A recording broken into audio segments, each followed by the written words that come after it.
না মিলিয়ে নেবেন। এখনো দুটো একটা বুড়ি রাস্তায় যখন বেরোয় ঘোমটাটা দেখবেন পুরো এত দূর চলে আসে, কথা ঠিক কিনা? চোখে কম দেখে, হাঁটতে হাঁটতে দেখবেন ড্রেনের দিকে ঢুকে যাচ্ছে। লোক বলছে ও দাদি ওদিক যাচ্ছে কেন, এদিকে আয় পড়ে যাবি। বলছে মানুষজন আছে তো চোখে একটু কম দেখি তো ওদিক চলে যাচ্ছি। তাহলে বলুন বলুন বলুন 10 হাত শাড়ি গায়ে এমন ভাবে ঢাকা দিল, শরীরটা কেউ দেখতে পেল না। আর বর্তমান আমাদের বিলকিসের মা, মারুর মা, ঝুমার মা, এদের হাইট কত? 5 ফুট 1, ভালো করে দেখ, 5 ফুট 2, 5 ফুট 3। তাদের তো দেখছি আমরা প্রতিদিন, কিন্তু এখন শাড়ির সাইজ কত?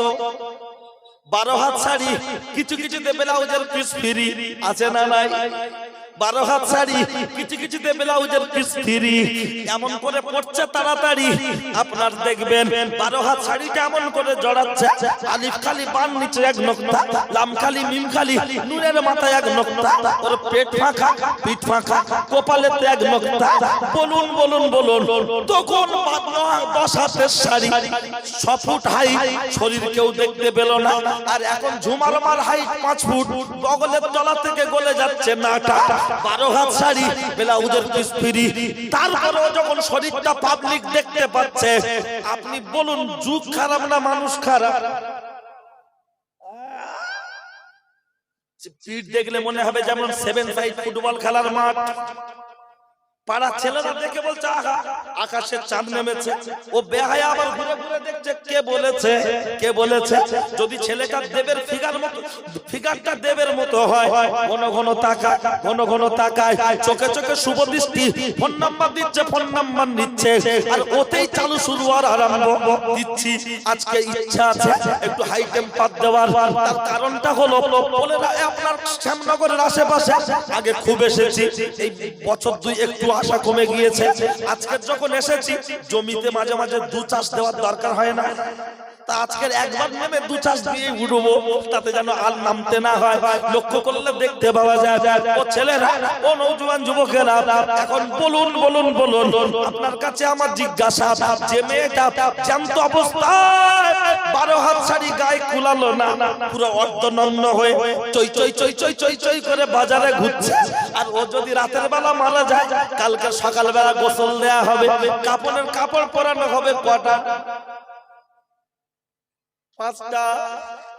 ছেলেরা মারা গেলে 3টে, মেয়েদের জন্য 5টা। এই 5টা কাপড়ের কাপড় পরানো হবে। বলুন বলুন বলুন, যার জানতো অবস্থায় পর্দা করতে গেলে নাকি মান সম্মান লাগতো, মান সম্মান লাগতো। আর মরণের পর পর্দা না করে যেভাবে দুনিয়ায় চলতো ওইভাবে বারমুন্ডা পরিয়ে দেওয়ার দরকার আছে না নাই? হ্যাঁ, তোমার জানতো অবস্থায় মান সম্মান লাগতো, বলে বোরখা পরলে বুড়ি বুড়ি লাগে, মাথায় কাপড় দিলে বুড়ি বুড়ি লাগে। আর তুমি মরণের পর ওসিয়াত করে যাও, ওদের স্বামীদের বলছি ভালো না লাগে হেভি টেভি করে ইসলাম থেকে বেরিয়ে যাও, কিন্তু খ্রিস্টানি রীতি চরিত্র বর্জন করো, কারণ বউ তোমাকে মানে না, তোমাকে রেখে নিশ্চিত অন্য সাহেবের সাথে সম্পর্ক আছে। তাই তোমার পছন্দের পোশাকও পরে না, সেই সাহেবের পছন্দের পোশাক পরে। খালি মনে মনে করি আল্লাহ চুল দাড়িটা কবে একটু পাকবে, আর একটু ডিপ করে বলবো, হালকা বয়স তো উপর উপর বলি। হ্যাঁ, তুমি বলবে যে ছোট মুখে বড় কথা, কিন্তু ছোট মুখে বড় কথা না, ছুরি লাল মাঠ কি কালো মাঠ দেখার দরকার নেই, ধার আছে কিনা দেখতে হবে, কথা ঠিক কিনা? কোন হালকা বয়সের ছেলে যদি ডাক্তারি করে, তার যদি অভিজ্ঞতা বেশি হয়, কেউ কি বলবে তুমি হালকা বয়সে ইনজেকশন দিও না, তখন বলছে না হালকা বয়স চোখে নজর ঠিক আছে, ঠিক ইনজেকশন দিতে পারে। ও ডাক্তারের বেলা ছোট আর বয়স কম আর বেশির কোনো ব্যাপার নেই। ঠিক তদ্রূপ ইসলামিক বিষয় যাদের জ্ঞান আছে ভালো বলতে পারে, তো ডাক্তারের মতো এতে আবার ছোট আর বড়, যখন রাস্তায় ঘুরছে তখন মান সম্মান লাগে না?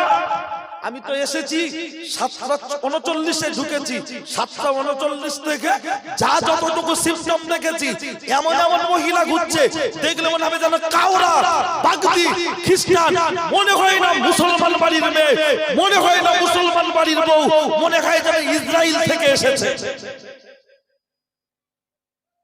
বাপ তসবিহ টিপে লাভ হবে?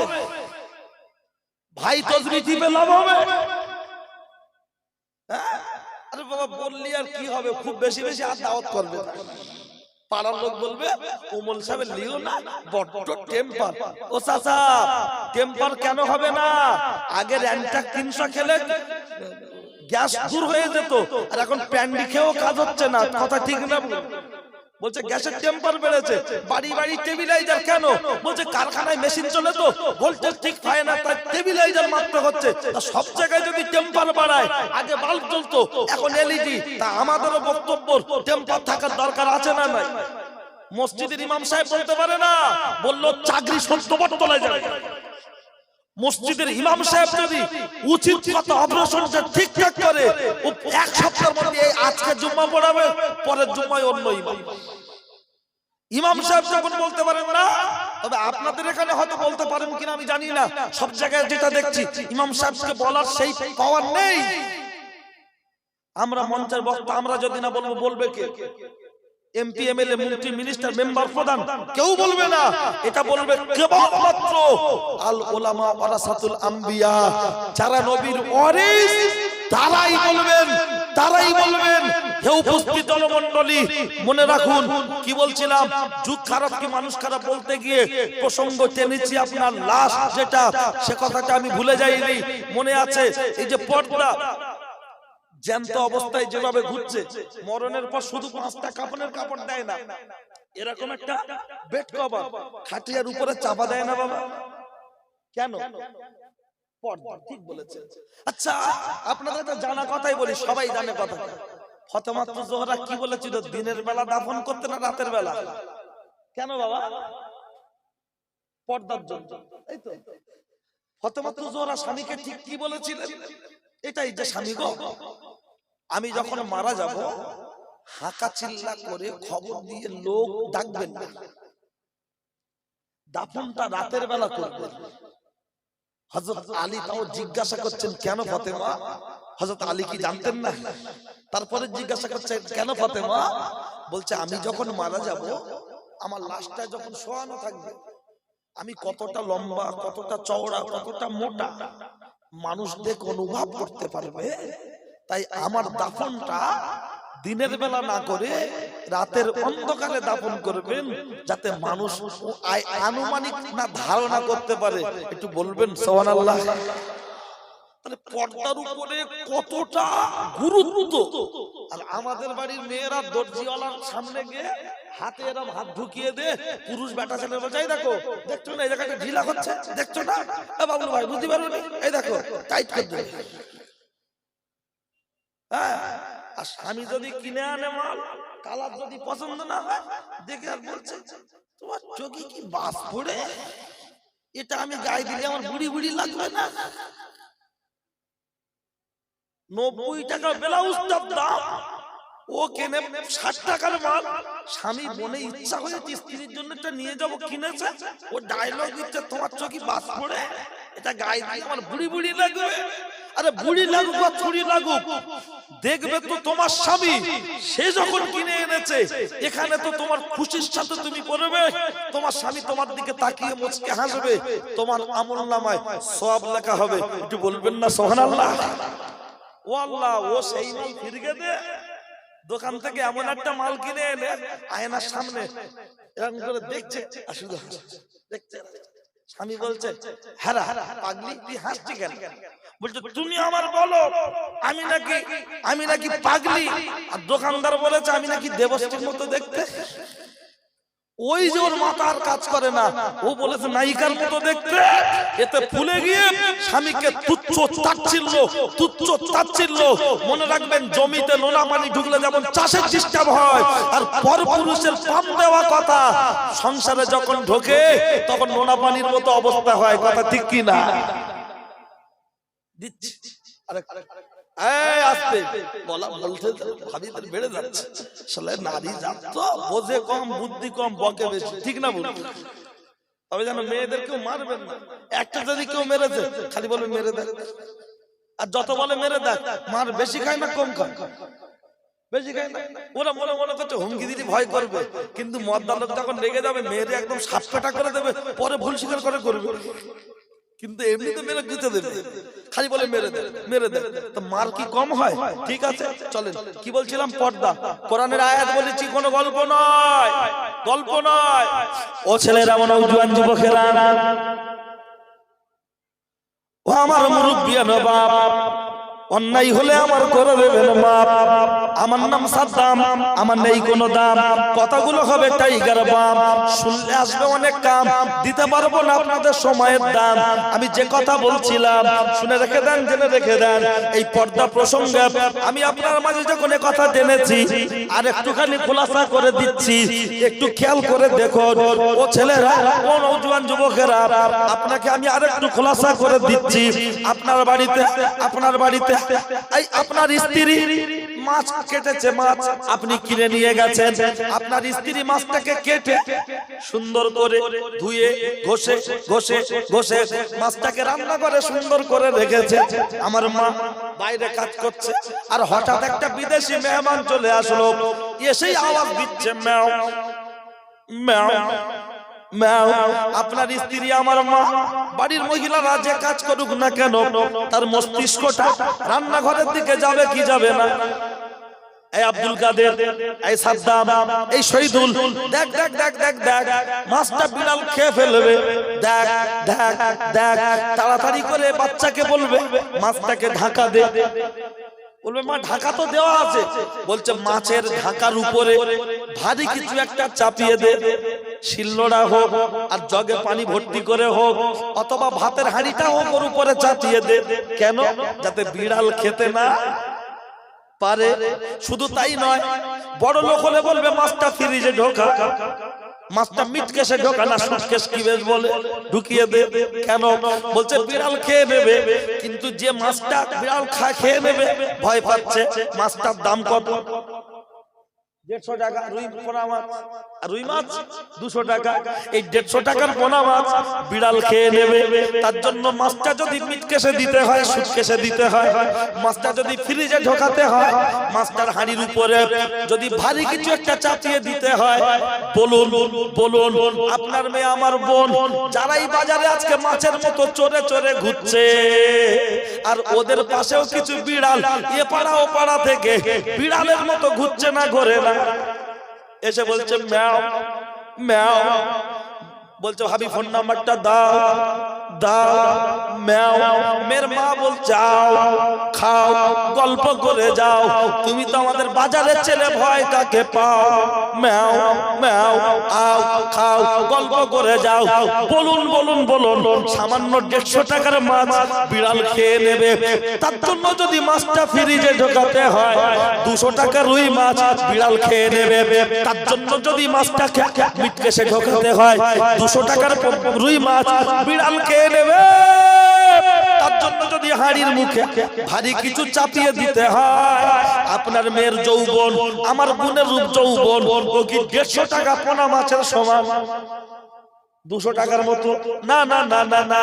আল্লাহর নবী বলেছেন, দুনিয়া কুল্লুহা মাতাওয়ান ওয়া খায়রুল মাতাদিন নাম সালিহাত। গোটা পৃথিবীর মধ্যে উত্তম ভোগের জিনিস হলো নারী। নারী হলো গুপ্তধন, তাকে ঢেকে রাখা প্রয়োজন। নারী হলো গুপ্তধন, তাকে ঢেকে রাখা প্রয়োজন।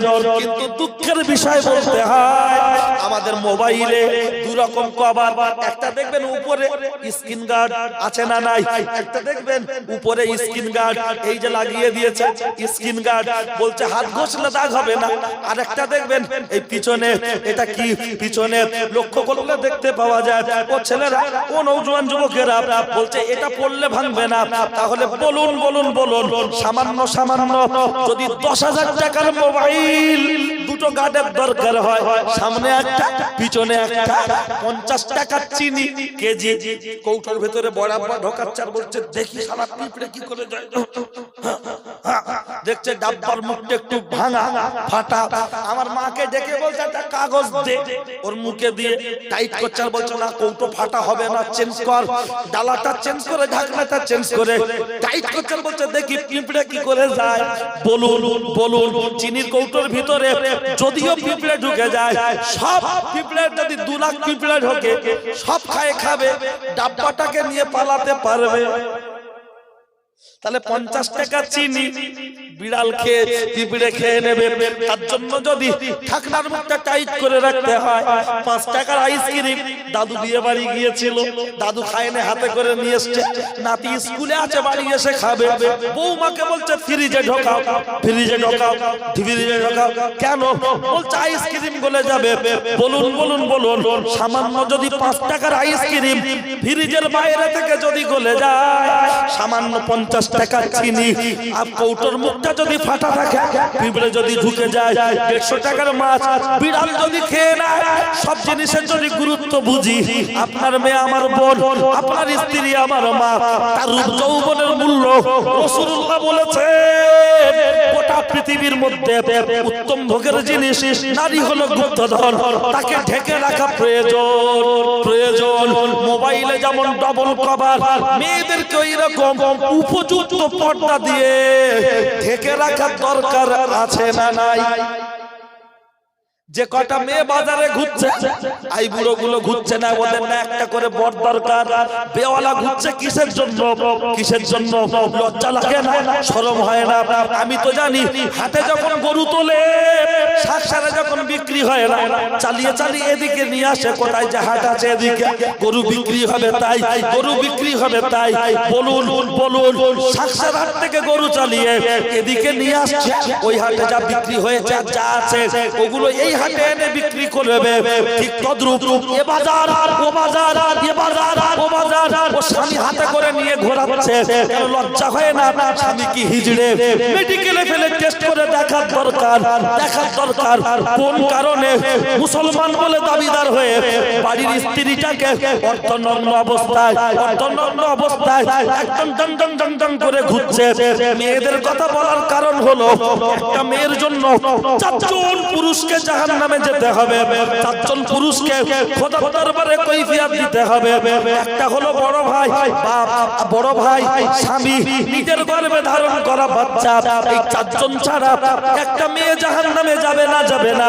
4 জনকে কৈফিয়ত নেওয়া হবে। আমি বড় মুসল্লি সেজেছি, অথচ আমার বাড়ির মহিলাটা ডং ডং ডং ডং করে চালাচ্ছে ফেসবুক, ভিডিও কলে দেখাচ্ছে নিজের বুক আর মুখ পুরো সমান করে দিচ্ছে। টিকটক টিকটক ওতেই বলছে কাবি খুশি কাবি গাম। কোথায় গেলে পাবো ঋত্বিক রোশন, 2টো বাচ্চার মা, ও দেখবেন ফেসবুক নাচিয়ে দিচ্ছে। বয়স্ক লোক ফেসবুক চালায় না, জানে না। যারা যুবক ছেলে চালায় তাদের কাছে জিজ্ঞাসা করুন, পাড়ার ভিতরে মেলার দিন যেমন গরম করছে, সোশ্যাল মিডিয়াও তেমন গরম করে তুলছে। কথা ঠিক না ভুল? আজকে পুকুরে চুন দিচ্ছি পানি ক্লিয়ার হওয়ার জন্য। বলে না ভিক্ষার দরকার নেই, কুকুর সামলা, দরকার নেই দাওয়াতের, চোখে দেখবো আর নীরবে, একদম নীরবে দর্শকের ভূমিকা পালন করে চলে যাব, অতটা সস্তা না। এই কটা বয়স্ক মানুষ, কিছু যুবক ভাই, যা মানুষ এই গ্রামের মানুষ, ওনারা যদি বসতেন এরকম প্যান্ডেল 2টো লাগতো না, লাগতো না। আর যে কটা কুটুম এসছে ওরা যদি হাফ বসতো তাহলে এরকম প্যান্ডেল 5টা দরকার হতো। কথা ঠিক না ভুল? খেলা হলে তখন ডেকে ডেকে খাবার খাওয়ায়, ও ভাই ভাত খাবে, বলতে দাঁড়া এই দলটা হয়ে যায়। আর জলসার দিন জামাই খাট থেকে নড়ে না, এমন ভাবে জামাই খাটে বসে আছে যেন মেয়ের কচি হবে না, জামাইয়ের হবে 8.5 মাস গর্ভবতী। নড়ে না, তা দেবো না, আর দুধটা বাকি। কি রাগ হচ্ছে নাকি? তাহলে তাকবীর দেন, নারায়ে তাকবীর। আপনারা আওয়াজ যেমন দেবেন বক্তব্য তেমন হবে। কারো জবান বন্ধ না থাকে একটু উচ্চ আওয়াজে, মন খুলে, প্রাণ খুলে, কারো জবান বন্ধ না থাকে নারায়ে তাকবীর। সেমিফাইনাল যদি এরকম হয়, ফাইনাল তো আগুন ধরে যাবে, ঠিক কি না? আজ একটু জোরে দেব, কারো জবান যেন বন্ধ না থাকে, প্রাণ খুলে উচ্চ আওয়াজে, মন খুলে উচ্চ আওয়াজে, অন্তত যারা এদিক ওদিকে দূর থেকে আওয়াজ শুনছে, ওয়াজ শুনতে হবে না, আমাদের আওয়াজ শুনে পেশাব করে শুয়ে পড়ে। কারণ আপনি যদি খাটে ঝেড়ে দেয় ঠান্ডার সময় আর একটু নড়ে চড়ে নারাই তাকবীর, হ্যাঁ বলে খাবে কি ঝাঁঝে মনে করছে লোক নেই এখানে, শুধু লোকের অবস্থাটা দেখে যায়। ও ছেলেরা, ও নওজোয়ান যুবকেরা, ও আমার মুরব্বিয়ান বাপ, চলো আমি আপনার মাঝে যে কথা বলছিলাম আর একটুখানি বলে দিই। বেল যদি ছাড়িয়ে ঘরে কাক দেবে ঠোঁট ভরে, আপনি বেলের দোষ দেবেন না কাকের দোষ দেবেন? একটা মেয়ে তার রূপ যৌবন, তাকে হেফাজত করতে হবে, কথা ঠিক কিনা? প্রমাণ চলুন দিয়ে দিচ্ছি। চলো, আমি আপনার সাথে কোনো গল্প শোনাবো না, আমি আপনাকে যে কথাটা বলবো সেই কথাটি হলো আম্মাজান হাজেরা। এই হাজেরাটাকে হযরত নবী ইসমাঈল আলাইহিস সালামের আম্মা, তার নাম হাজেরা। আমি সেই কথা শোনাবো। আমি টুনির মার কাহিনী শোনাচ্ছি না, টুনির মার গল্প শোনাচ্ছি না, কারণ আগেকার মায়েদের পেট থেকে যা হয়েছে আল্লাহওয়ালা আল্লাহওয়ালা, আর এখনকার মায়ের পেট থেকে যা হচ্ছে সব দীপজ্বলার কাঞ্চন মল্লিক। কেন? 3 বছরের বাচ্চা মোবাইল হাতে নিয়ে বলছে ঠাকুমার ঝুলি কার্টুন দাও, আর ওর বাপ ঠান্ডার সময় খাটে বসে বসে বলছে সবিকির কার্টুন দাও, সবিকি। তা ওতে কি হবে? ঠিক আছে চল। এই আম্মাজান হাজেরা একজন মেয়ের রূপ যৌবন কেমন সেভ করতে হয়, কেমন হেফাজত করতে হয়, আর মনে যদি থাকে এর মধ্যে আরো দুটো একটা কথা বলে দেব। বলবেন কি কথা? এই মেয়েরা যে টিপ কপালে দেয়, টিপ, জীবনের প্রথম টিপ পড়েছিল কে? দেব, কোয়েল, পায়েল, প্রীতিজিৎটা। আমাদের বাড়ির বউদের পছন্দ কোনটা? টিপ পরা মুসলমানদের জন্য কেন হয়েছে হারাম? না মানলে হয়ে যাচ্ছে বেরাম। শুধু তাই নয়, লক্ষ্য করলে দেখতে পাওয়া যায়, ও ছেলেরা, ও নওজোয়ান যুবকেরা, আমি আপনাকে সবিনয় নিবেদন করে জানাতে চাই, কিতাবের মধ্যে এসেছে নবী ইসমাঈল সাল্লামের আম্মা হাজেরা তখন আনম্যারিড, অর্থাৎ অবিবাহিত, বিয়ে হয়নি, মামার বাড়িতে বেড়াতে গেছে। লক্ষ্য করলে দেখতে পাওয়া যায়, যখন মামার বাড়িতে বেড়াতে গিয়েছে রে, ওখানে হচ্ছিল মেলা। মার মেয়ে যখন গিয়েছে, ওই মেলার ভিতর থেকে একজন বিখ্যাত ব্যক্তি ঘুরে ঘুরে তাকিয়ে দেখছে, বিখ্যাত নয় কুখ্যাত, তাকিয়ে দেখছে। মেয়ে মাকে দেখে বলছে, মা, ওই যে ছেলেটা ওই আমার দিকে বারবার তাকাচ্ছে, কিন্তু কেন? মা বলল, ওটা কে জানিস? বলছে না। বলছে হলো মিশরের বাদশা। ও কোন সুন্দরী মেয়ে দেখতে পেলে যতক্ষণ পর্যন্ত তার রূপ যৌবন ভোগ না করে ততক্ষণ পর্যন্ত শান্ত হয় না। তোকে যখন দেখেছে এখনই তোর উপরে হামলা করবে, চল বেরিয়ে চলে যাই। একটু বলবেন সুবহানাল্লাহ। আর আমাদের মেয়েদের দিকে কেউ তাকালে সরে যায় না, আরো কাপড় চোপড় ঠিক করে মেকআপটা ঠিক আছে কিনা দেখে। দেখবেন মেয়েদের হাতে এরকম একটা ব্যাগ থাকে, ব্যাগটার নাম কি? ভ্যানিটি ব্যাগ না, আমি নাম দিয়েছি শয়তানি ব্যাগ। ওই ব্যাগে আছে দেখবেন দুটো ক্লিপ, মানে এরকম করে দেয় না, দুটো ক্লিপ, একটা লিপস্টিক। আর এই ব্যাগটা খুললে এখানে দেখবেন আয়না থাকে না? ও আল্লাহ, অটো টোটো বাসে যেখানে সেখানে বসে হঠাৎ দেখছি আমাদের বিউটি এরকম করে ব্যাগটা খুলে, ও তারপরে দেখছি ও ওই দিক থেকে একটা ছেলে আড়ে দেখছে, এ তখন দেখছো ঠিকঠাক সব আছে কি। বউ আমার লিপস্টিক পরবি তুই, দেখবো আমি ঘরে, কিন্তু বাড়িতে যতক্ষণ থাকে পরে থাকে ছেঁড়া ব্লাউজার শাড়ি, দেখলে মনে হবে ওল্ড মডেলের স্প্লেন্ডার গাড়ি।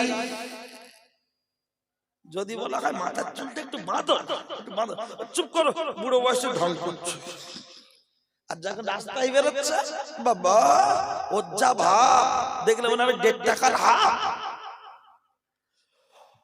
দিচ্ছি। আরো চলো লক্ষ্য করলে দেখতে পাওয়া যায় ও ছেলেরা ও নওজোয়ান যুবকেরা ও আমার মুরব্বিয়ানা বাবা, আর এইগুলো শ্বশুর শাশুড়ি পছন্দ করে না বলে শ্বশুর শাশুড়ির উপরে গজ গজ গজ গজ করে, ঠিক কি না? বললেই বলে তোমার বাপ খারাপ, তোমার আপনার নজর খারাপ, তোমার মা কেমন করে, এইগুলো শ্বশুর শাশুড়ি পছন্দ করে না। ও ছেলেরা ও নওজোয়ান যুবকেরা লক্ষ্য করলে দেখতে পাওয়া যায় কিতাবের মধ্যে এসেছে আম্মা জান হাজেরা টুক টুক টুক টুক টুক করে ওখান থেকে বেরিয়ে চলে আসলো। মার মেয়ে দুজনে মিলে যখন বাড়িতে পৌঁছে গেল, বাড়িতে পৌঁছে যাওয়ার পরে কিতাবের মধ্যে এসেছে বাড়িতে যখন পৌঁছে গেছে মা বলছে দুটি খা, মেয়ে বলছে খাবো না। বলছে কেন? বলছে আমার বিশাল টেনশন হচ্ছে। বলছে তাহলে কি করবি? বলছে মা আমার আব্বা না, ভাই নাই, বোন নাই, তুমি আর আমি, আমি আর তুমি, তুমি আর আমি একা, চারদিকটা ফাঁকা, কেউ পায় না দেখা। গভীর রজনীতে মিশরের যখন বাদশা ওর হাতে লোক লস্কর আছে, হঠাৎ যদি আমাকে তুলে নিয়ে চলে যায় ধর্ষণ করবে, আমার ইজ্জত নষ্ট হবে। কিন্তু আমার কাছে আমার যে রূপ যৌবন আছে এগুলো তো আমার কাছে ব্যাংক আমানত, এগুলো আমি খেয়ানত হতে দেব না, এগুলো নষ্ট হতে দেব না। এ ভোগ করবে কেবলমাত্র যে হবে তোমার জামাই, আমার স্বামী ভোগ করবে সে। প্রয়োজনে আমি এখন জঙ্গলে চলে যাব, আমি বাড়িতে রাতে থাকবো না। মা বলছে বাবা কোথায় যাবি জঙ্গলে, তোর কি ভয় লাগে না? বলছে মা আমাকে সাপে কামড়ায় কামড়াক, পোকায় কামড়ায় কামড়াক, কিন্তু ইজ্জত আমি নষ্ট হতে দেব না। যখন আস্তে করে দরজাটা খুলে বাইরে গেল চলে, মাকে গেল বলে টুক টুক টুক টুক টুক টুক করে যখন দরজা খুলে চলে যাচ্ছে, খুব ভয়, খুব ভয় লাগছে। পোকামাকড়ের ভয় নয়, সাপ বিচ্ছুর ভয় নয়, ভয়টা হলো মিশরের বাদশার পোষা দালালরা এখনই যদি আমাকে দেখে ফেলে গ্রেফতার করবে, আমার যৌবন ভোগ করবে। টুক টুক টুক টুক টুক টুক করে হাঁটতে হাঁটতে হাঁটতে হাঁটতে বেশ খানিকটা পথ অতিক্রম করে চলে গেল। অনেক সময় অতিবাহিত হয়ে গেল, হাজেরার মা ঘুম আসে না, চোখটা বন্ধ করে চুপচাপ মেরে আছে। কিছু সময় পরে কারা জানো চারিদিক থেকে ঘরটা ঘেরাও করে ফেলে বলছে হাজেরা হাজেরা হাজেরা আয় বেরিয়ে আয়, জাল থেকে মাছ পালাতে পারে, পুকুর থেকে বেরোতে পারে না, চলে আয় চলে আয়। কিন্তু আম্মা জান হাজেরা ঘরের ভিতরে তো নাই, কে আসবে রে? কোনো আওয়াজ নাই, পুরো চুপচাপ চুপচাপ মেরে চলতে চলতে চলতে চলতে কিছু সময় চুপচাপ থাকতে থাকতে যখন হাজেরা ঘর থেকে বেরোয় না, মিশরের বাদশার পোশাক কুত্তারা রেগে গিয়ে হাজেরার মায়ের ঘরের দরজার সামনে দুম দুম দুম দুম দুম দুম করে লাথি মারে। আম্মা জান হাজেরার মা দরজাটা খুলে দিয়ে বলেছিল বাবারা বাবারা বাবারা বাবারা তোরা আমার গায়ে স্পর্শ করিস না, তোদের কি দাবি আছে বল? বলেছিল তোর মেয়ে হাজেরা কোথায় বল? আম্মা জান হাজেরার মা বলেছিল এই দরজাটা খুলে মেয়ে কোথায় গেল চলে, আমাকে যাইনি বলে আমি মেয়ের সন্তান দিতে পারবো না, মেয়ের সন্তান দিতে পারবো না।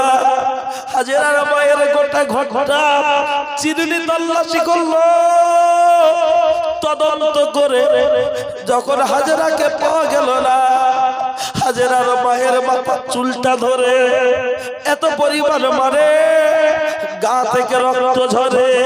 তোর মেয়ে কোথায় বল, তোর মেয়ে কোথায় বল? আব্বা জান হাজেরার মা বলেছিল তোরা যদি আবার মেরে মেরে আবার জীবন যদি পার করে ফেলিস আমি মেয়ের সন্তান দিতে পারবো না, পারবো না।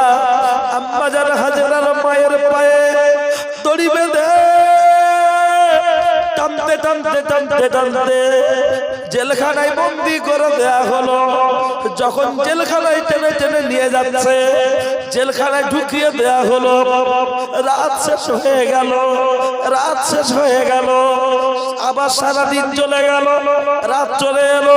দিন চলতে চলতে চলতে চলতে আম্মা জান হাজেরা মনটা বড় খারাপ। আমি তো জঙ্গলে, কিন্তু আমার মা কি অবস্থায় বাড়িতে আছে আমি তো জানি না, জানি না, জানি না। একটু মায়ের সন্ধান নেওয়ার দরকার। কিতাবের মধ্যে এসেছে হাজেরা খুব চিন্তায় চিন্তিত।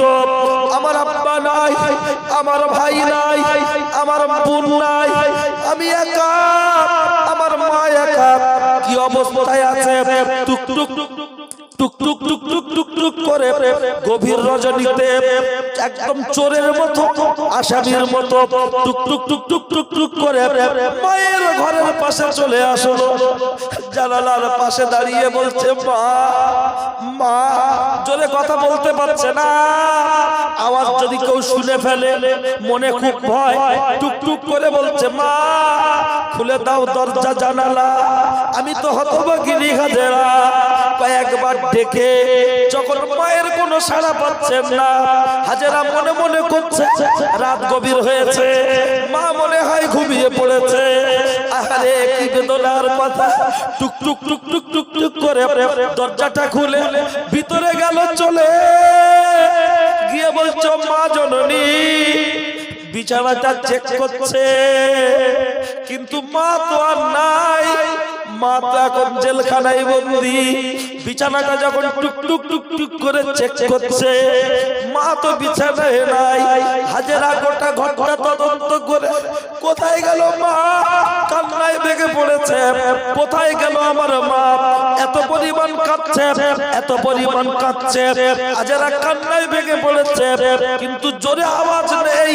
চুপচাপ থাকতে থাকতে মনে পড়লো এই পাড়ার শেষে আমার মায়ের একজন বান্ধবী আছে খালা, একটু তার কাছে যাই, যদি মায়ের সন্ধানটা পাই।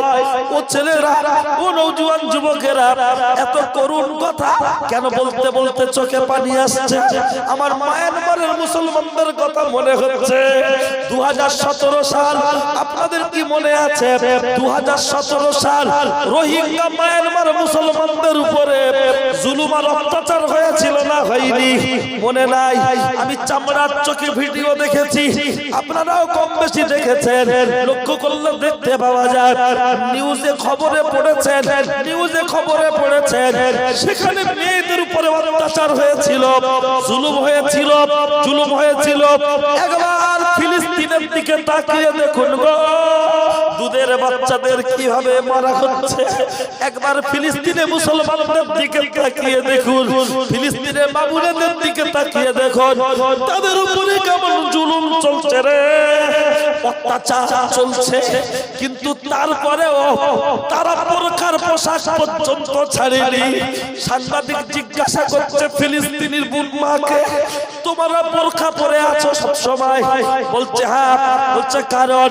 বলছে রাতেও যখন ঘুমাচ্ছি বোরখা পরে আছি, পেটে ক্ষুধা, চোখে তন্দ্রা, শরীরে ক্লান্তি, আজ কয়েকদিন খাওয়া দাওয়া নাই। সেদিনকে একটা নিউজে দেখছিলাম, একটা পরিবারকে একজনেরা খেতে দিচ্ছে। জিজ্ঞাসা করছে কতদিন তোমরা খাওনি? বলছে 21 দিন খাইনি, 21 দিন খাইনি, 21 দিন না খেয়ে আছে। কিন্তু তারপরেও ও ছেলেরা, ও নওজোয়ান যুবকেরা ঠিক তদ্রুপ বাংলাদেশের কক্সবাজারে টেকনাফ নদীর তীরে মায়ানমার থেকে যারা এসেছিল, যারা যাদের আপনি প্রত্যক্ষদর্শীদের মুখ থেকে শুনেছি, হেঁটে হেঁটে আসছে, হেঁটে হেঁটে আসছে, রুগ্ন রুগ্ন, একদম রোগা, নড়াচড়া করার মতো কোনো ক্ষমতা নাই, যেন মনে হয় খুব অসহায়। এসে দাঁড়িয়ে হাত ইশারা করছে, খেতে দাও, খেতে দাও, খেতে দাও। এইরকম গোল গোল যে রুটিটা হয়, মিষ্টি রুটি, গোল রুটি হয় না, এই গোল রুটি দেয়া হয়েছে। মুহূর্তের মধ্যে 2 পিস রুটি খেয়ে বলছে আরো দাও, আরো দাও। যারা ছিল জিজ্ঞাসা করছে কতদিন খাওয়া হয়নি? বলছে 17 দিন। মায়ানমার থেকে হেঁটে হেঁটে চলে আসছি, কিছু খাওয়া দাওয়া নাই, গাছের পাতা কখনো কখনো ক্ষুধার যন্ত্রণা সইতে না পেরে খেয়েছিলাম, এখন একটু খেতে দাও। তারা তাদের ভাষায় বলছে, ও ছেলেরা, তারা কিন্তু বোরকা ছাড়েনি, পর্দা ছাড়েনি, পর্দা ছাড়েনি। আমি ওখানকার সরাসরি ভিডিও দেখেছিলাম বাংলাদেশে যখন এসেছে। ও ছেলেরা, ও নওজোয়ান যুবকেরা, আমার বলার উদ্দেশ্য হলো, এত কষ্টের পরেও তারা যখন পর্দা হারাচ্ছে না, তারা এত কষ্টের পরেও তারা যখন পর্দা হারাচ্ছে না, আল্লাহর সাহায্য তাদের উপরে আসছে কি আসছে না? হাজেরার কথাটা মনে রাখুন। আর একটা মারাত্মক কথা বলি, মায়ানমারের কথা বলবো। হাজেরার কথা না বলে চলে যাব না, নিশ্চয়ই বলবো, শুধু একটু শুনে রাখুন। ও ছেলেরা, ও নওজোয়ান যুবকেরা, টেকনাফ নদীর তীরে উখিয়া কুতুপালন, যারা মায়ানমার থেকে এসেছিল তাদের থাকার জায়গা ছিল ওখানে, শুনতে পাচ্ছেন তো? ওখানে কি করুণ কথা, ঘরের ভিতরে স্বামী স্ত্রী দুজন, আর কোলে একটা ছোট্ট বাচ্চা আছে।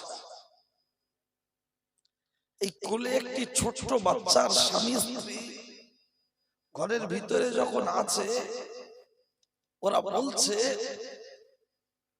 আমি কিছু কথা থেকে বাদ দিয়েই বলবো, কারণ সব কথা প্রকাশ্য বলা যায় না। তো ছোট বাচ্চা 1.5 বছর, 1.5 বছর কি একটু কম বেশি হতে পারে, দুধের বাচ্চা কথা। মেয়েটা হলেন মুফতি সাহেবা, আলেম হলে মেয়েদের কি বলা হয়? আলেম। হাফেজ হলে হাফেজা, ছেলেদের হাফেজ সাহেব বলা হয়, মেয়েদের হাফেজা। তা মেয়েটি হলো একজন মুফতি সাহেবা, আর তার স্বামী হলেন কোরআনের হাফেজ। দুজনে ঘরের ভিতরে বসে আছে।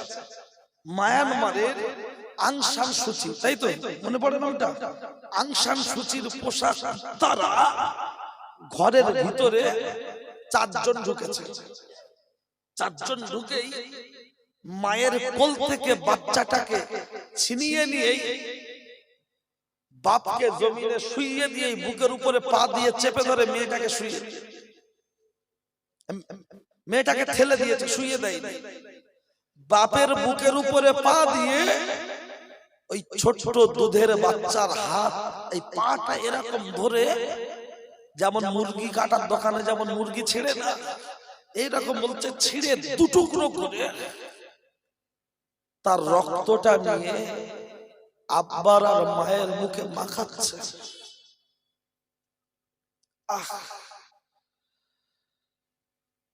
জমিনের উপরে ফেলে দিয়ে আব্বার আর মায়ের মুখে যখন রক্তটা মাখাচ্ছে, বাপের সামনে বাচ্চার যখন দেহটা 2 টুকরো করে রক্ত নিয়ে হোলি খেলছে, তখন বাপ মা আর শারীরিক যে ক্ষমতা ব্যালেন্স রাখতে পারে বাবা? হাফেজে কোরআনের বুকের উপরে পাটা চেপে ধরে গলার এই শ্বাস মানে একটু কেটে দিয়েছে, রক্ত বেরোচ্ছে। স্ত্রীকে দিকে তাকিয়ে বলছে, স্ত্রী,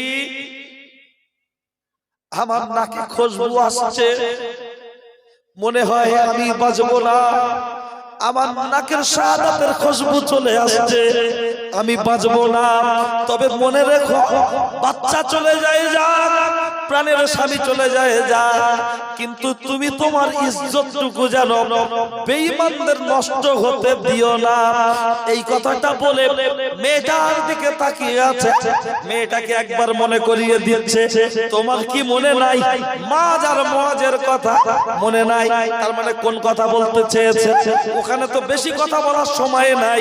মেয়ে যেহেতু আলেমা মুফতি সাহেবা আর ছেলেটি যখন হাফেজ সাহেব, এদের আপনার লক্ষ্য করলে দেখতে পাওয়া যায় মাজার মুয়াজের কথা মানে যেহেতু মেয়েটা খালি হাতে কিছুই নেই, ওরা চারজন, মেয়েটি একা আর স্বামী তো অসহায় হয়ে পড়ে আছে, হাতে শিরা কাটা, পায়ে শিরা কাটা, গলার এই শ্বাসনালী কেটে দিয়েছে, রক্ত বেরিয়ে যাচ্ছে, শরীর থেকে যখন রক্ত ঝরবে আস্তে আস্তে দেহ তার রক্ত শূন্য হবে, দেহের চলন শক্তি রহিত হবে, আর দাঁড়ানোর মতো ওঠার মতো ক্ষমতা নাই।